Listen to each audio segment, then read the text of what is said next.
도로가 끊겼습니다. 출혈 환자가 숨이 멎고 있어요. 무전기 너머로 들려온 구조대원의 목소리는 떨리고 있었습니다. 남수단의 한 마을, 병원까지는 단 15km. 하지만 그 아이는 그 15km를 넘지 못하고 눈을 감았습니다. 도로는 진흙에 잠겨 있었고 구급차는커녕 오토바이마저 멈춰버린 우기의 정글 속. 여기서는 죽음이 예정된 일처럼 벌어지고 있었습니다. 그 누구도 막을 수 없다고 생각했죠. 세계의 모든 강대국들도 이 땅을 하나둘 떠나기 시작했습니다. 더는 답이 없다며 포기해버린 남수단. 그런데 딱 한 나라만은 떠나지 않았습니다. 총이 아니라 삽을 든 군대가 있었습니다. 바로 대한민국. 이 나라는 자원 대신 생명을 먼저 보았습니다. 한빛 부대는 총 대신 삽을 들고 도로를 복구하고 우물을 고치고 무너진 병원을 일으켰습니다. 그들은 땅을 정복하러 온 군대가 아니라 절망 속에서 희망을 심으러 온 사람들이었습니다. 그들의 이야기는 조용했지만 강력한 울림을 남겼습니다. 제 이름은 엘리아 모세이고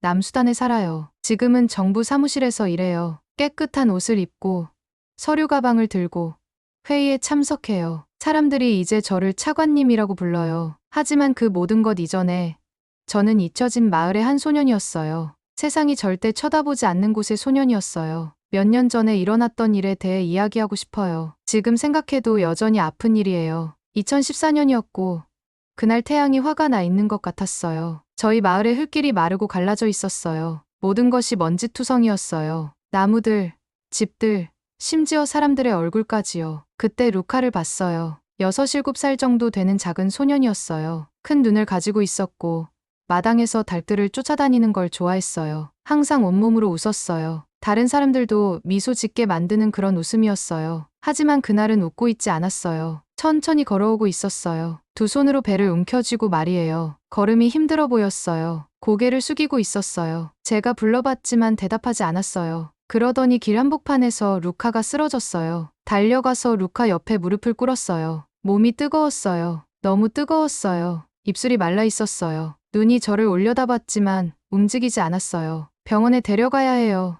누군가가 소리쳤어요. 하지만 문제가 있었어요. 가장 가까운 병원이 15km 떨어져 있었어요. 대부분의 나라에서는 멀지 않은 거리예요. 하지만 저희 마을에서는 달만큼 멀게 느껴졌어요. 길이 망가져 있었어요. 깊은 구멍들과 쓰러진 나무들로 가득했어요. 더 이상 차가 오지 않았어요. 다리들이 몇 년 전에 무너졌어요. 아무도 고치지 않았어요. 도움을 청하려고 전화를 걸어봤지만 신호가 없었어요. 구급차도 없었고 구호 요원도 없었고 의사도 없었어요. 조용함만 있었어요. 마침내 누군가가 낡은 자전거를 찾았어요. 루카를 다미로 감싸서 자전거 뒤에 조심스럽게 묶었어요. 젊은 남자가 열심히 빠르게 페달을 밟기 시작했어요. 기다렸어요. 그리고 기다렸어요. 뜨거운 태양 아래 서서 기도하고 희망하고 길을 바라봤어요. 하지만 자전거가 돌아왔을 때 루카는 함께 있지 않았어요. 그 남자가 저희 앞에서 멈추고 자전거에서 내려서 무릎을 꿇었어요. 죄송해요. 하고 속삭였어요. 안 됐어요. 바로 울지는 않았어요. 그냥 그 자리에 서서 땅을 바라보며 파리 소리와 아무것도 아닌 소리를 듣고 있었어요. 그날 밤 늦게 혼자 있을 때 절대 잊을 수 없는 말을 했어요. 세상은 저희를 신경 쓰지 않아. 정말 그렇게 생각했어요. 왜냐하면 수년간 많은 나라들이 왔었거든요. 중국이 석유를 찾기 위해 기계를 보냈었어요. 프랑스가 발전소를 세웠었어요. 미국이 의사들과 군인들을 보냈었어요. 하지만 싸움이 일어나거나 사람들이 시위를 하거나 돈이 부족해지면 모두 떠났어요. 약속을 가지고 왔지만 변명을 가지고 떠났어요. 하나씩 하나씩 사라졌어요. 그래서 새로운 누군가가 왔을 때도 고개조차 들지 않았어요. 루카가 죽은 지 일주일 정도 지난 이른 아침이었어요. 몇 대의 트럭이 마을로 굴러 들어왔어요. 크지도 않았고 반짝이지도 않았어요. 그냥 창문에 먼지가 앉은 낡은 트럭들이었어요. 그리고 그 트럭들 뒤에서 사람들이 내렸어요. 총을 들고 있지 않았어요. 확성기를 들고 있지도 않았어요. 삽을 들고 왔어요. 팔에 빨간 패치가 달린 베이지색 유니폼을 입고 있었어요. 몸을 앞으로 기울여서 그중 하나를 읽어봤어요. 이렇게 쓰여 있었어요. 대한민국 Republic of Korea. 한국.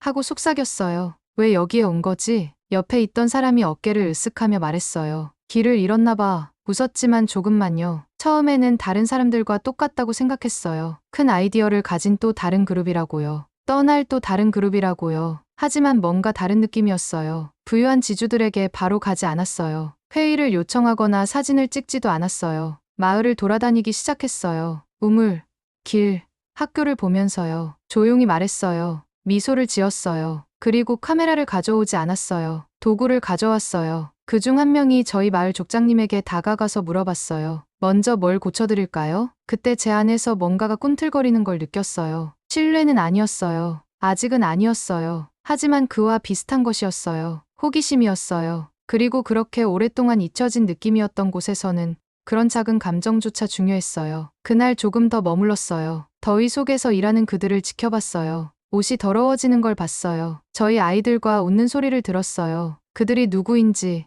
정말로 뭘 원하는지 몰랐지만 뭔가가 저에게 말하고 있었어요. 이건 뭔가 다른 것의 시작이야. 뭔가 정직한 것.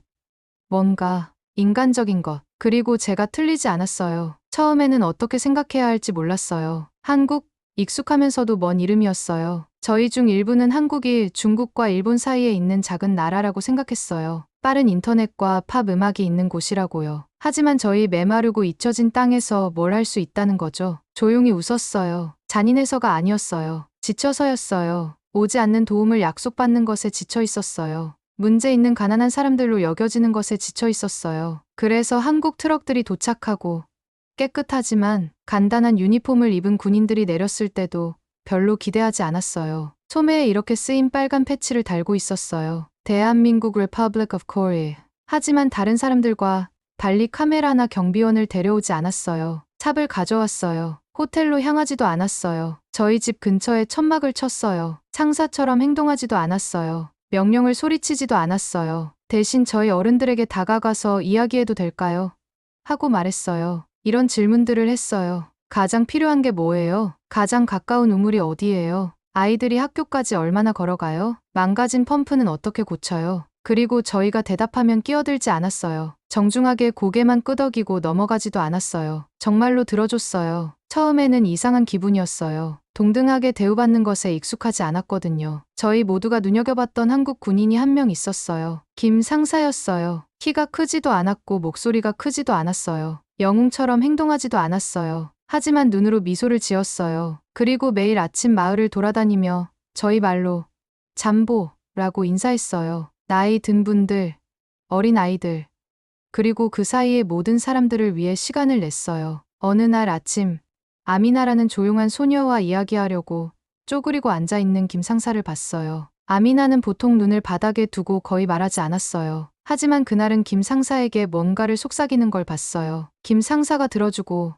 부드럽게 웃으며 말했어요. 아미나, 오늘 저와 함께 우물을 파는 걸 도와줄래요? 저희 모두 돌아봤어요. 김 상사가 아미나의 이름을 기억하고 있었어요. 별것 아닌 것처럼 보일 수도 있어요. 하지만 저희에게는 전부였어요. 대부분의 외국 단체들은 저희에게 팔찌나 번호로 표시를 해놨었어요. 어떤 사람들은 저희와 직접 이야기하지도 않았어요. 통역사를 통해서 이야기하거나 아예 이야기하지 않았어요. 하지만 김 상사는 아미나를 이름으로 불러줬어요. 그리고 마치 그 이름이 정말로 중요한 것처럼 친절하게 말했어요. 그 순간 제 안에서 뭔가가 바뀌었어요. 한국을 비우는 걸 그만뒀어요. 지켜보기 시작했어요. 그리고 이런 걸 봤어요. 한국 기술자들이 망가진 길에 돌을 깔고 있었어요. 저희 남자들과 함께 일하면서 땅을 평평하게 하고 시멘트를 제대로 섞는 방법을 보여줬어요. 한국 의사들이 엄마들과 아기들에게 약을 나눠주고 있었어요. 진료비도 없고 대기 명단도 없고 편견도 없이요. 한국 군인들이 물탱크를 만들고 있었어요.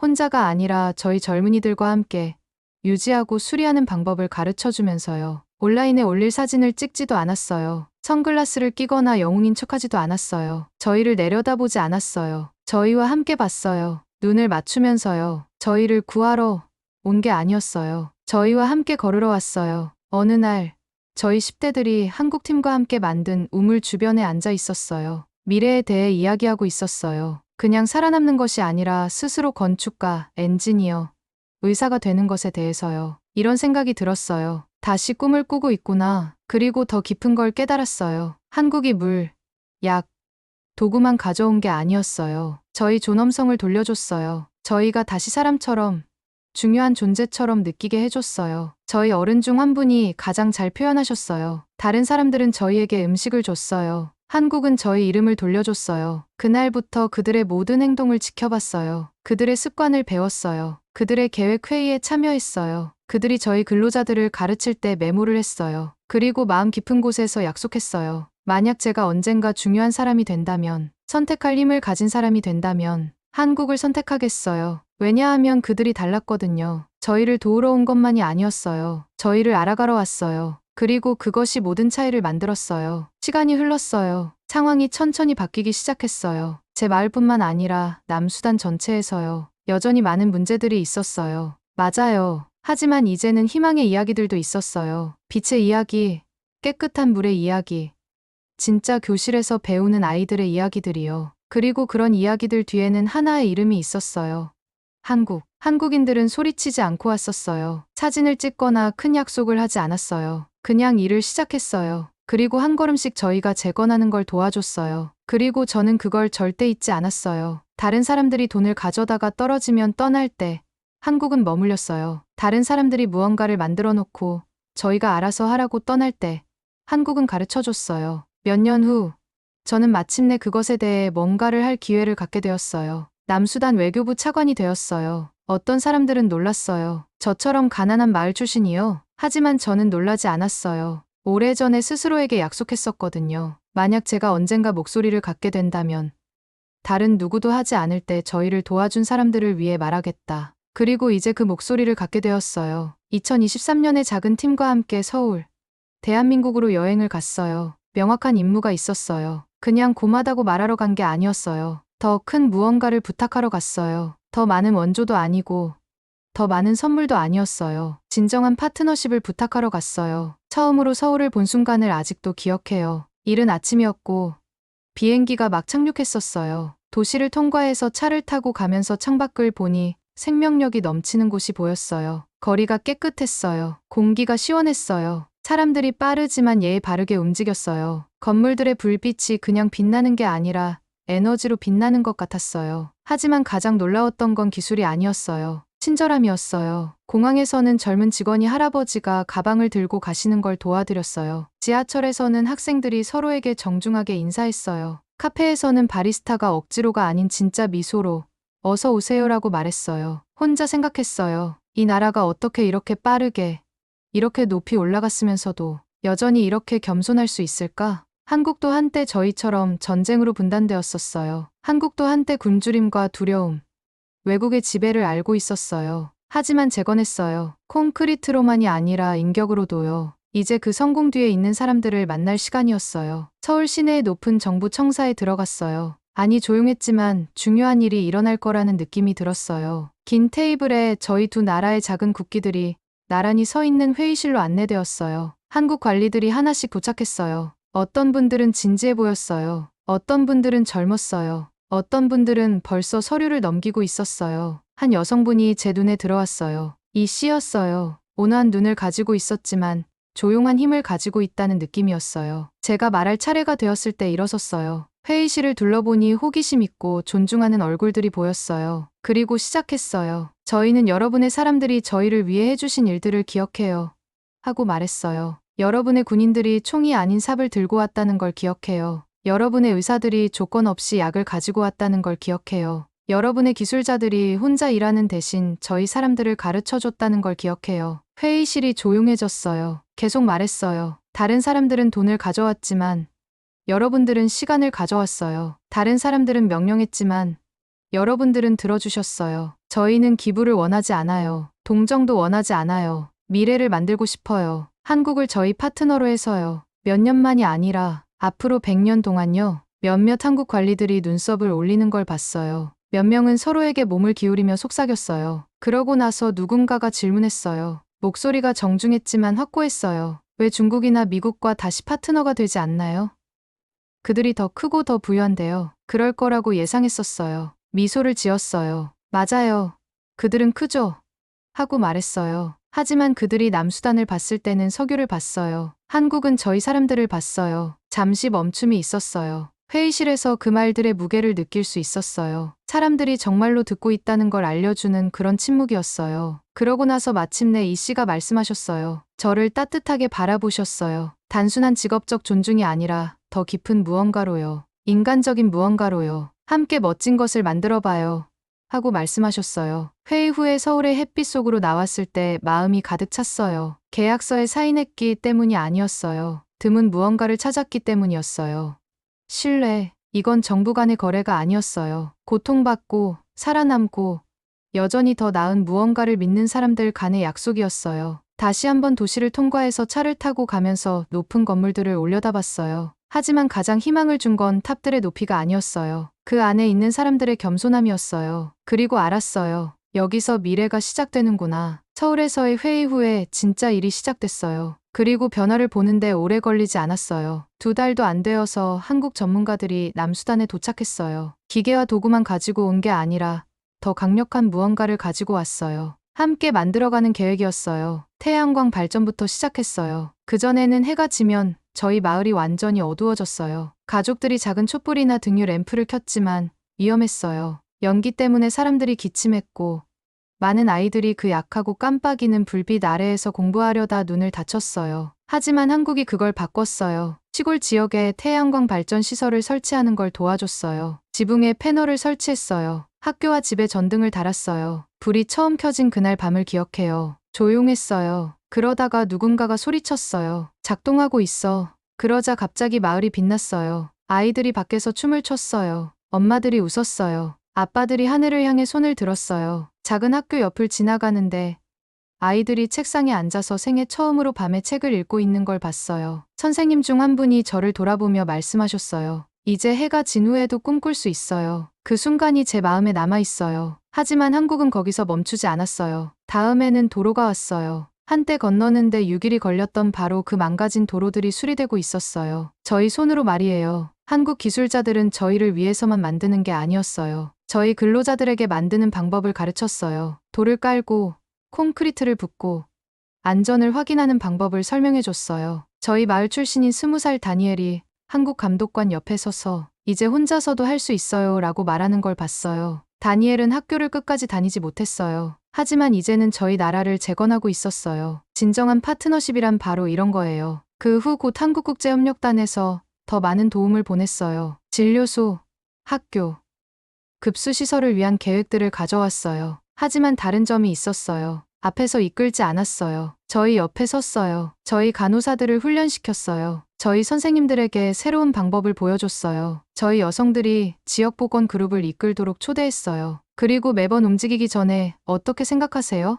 라고 물어봤어요. 어느 날 아침 마을 중심가를 걸어가고 있는데 어린 목소리가 제 이름을 부르는 소리가 들렸어요. 엘리야, 엘리야. 돌아보니 10살 정도 되는 소년이 작은 검은 라디오를 머리 위로 들고 저에게 달려오고 있었어요. 봐요. 한국 라디오가 생겼어요. 서울에서 오는 뉴스를 들을 수 있어요. 웃었어요. 뭐라고 하는지 알아들어? 하고 물어봤어요. 활짝 웃으며 말했어요. 아직은 아니에요. 하지만 배우고 있어요. 언젠가는 거기에 갈 거예요. 그때 깨달았어요. 이건 전기나 건물이나 기계에 관한 것만이 아니라는 거요. 이건 가능성에 관한 것이었어요. 한국이 도움만 가져온 게 아니었어요. 희망을 가져왔어요. 그리고 세상이 주목하기 시작했어요. BBC에서는 이렇게 불렀어요. 남수단과 한국 새로운 파트너십 모델. The Guardian에서는 이렇게 썼어요. 단순한 원조가 아닌 우정. Al Jazeera에서는 이렇게 말했어요. 서울에서 주바까지의 희망. 하지만 저에게는 그 어떤 헤드라인도 어느 날 오후 야트라는 10대 소녀에게서 들은 말만큼 의미가 크지 않았어요. 야트는 새 학교 밖에 서서 공책과 연필을 들고 있었어요. 진지해 보였지만 눈은 밝았어요. 이렇게 말했어요. 한국은 저희를 위해 무언가를 만든 게 아니에요. 저희와 함께 만들었어요. 그래서 저도 그분들처럼 엔지니어가 되고 싶어요. 뭐라고 말해야 할지 몰랐어요. 그냥 고개를 끄덕였어요. 눈물이 보이지 않게 하려고 노력하면서요. 왜냐하면 그때 진정으로 알았거든요. 이건 단순한 원조가 아니었어요. 유산이었어요. 사람들이 아직도 저에게 물어봐요. 왜 한국이에요? 그러면 항상 같은 대답을 해요. 세상이 저희를 잊었을 때. 그들이 기억해줬거든요. 석유 때문에 온 게 아니었어요. 사진을 찍거나 지키지 않을 약속을 하러 온 것도 아니었어요. 열린 손으로 왔어요. 듣는 귀로 왔어요. 인내하는 마음으로 왔어요. 저희를 바꾸려고 하지 않았어요. 저희를 번호나 통계로 부르지 않았어요. 저희를 이름으로 불러줬어요. 그렇게 해서 저희가 오랫동안 잃었던 것을 돌려줬어요. 존엄성을요. 그것이 나라를 진정으로 위대하게 만드는 것이에요. 크기가 아니에요. 힘이 아니에요. 마음이에요. 그리고 한국의 마음에서 남수단은 드문 것을 찾았어요. 다른 모든 사람들이 떠났을 때 머물러준 친구를요. 이제 저희는 함께 새로운 장을 쓰고 있어요. 존중과 배움과 미래로 가득한 장을요. 그리고 모든 것이 하나의 작지만 잊을 수 없는 것으로 시작되었어요. 누군가가 당신의 이름을 기억해주는 것으로요. 오늘의 사연은 여기까지입니다. 구독과 좋아요, 알림 설정 꼭 부탁드립니다. 다음 이야기도 많이 기대해 주세요. 오늘도 시청해 주셔서 감사합니다.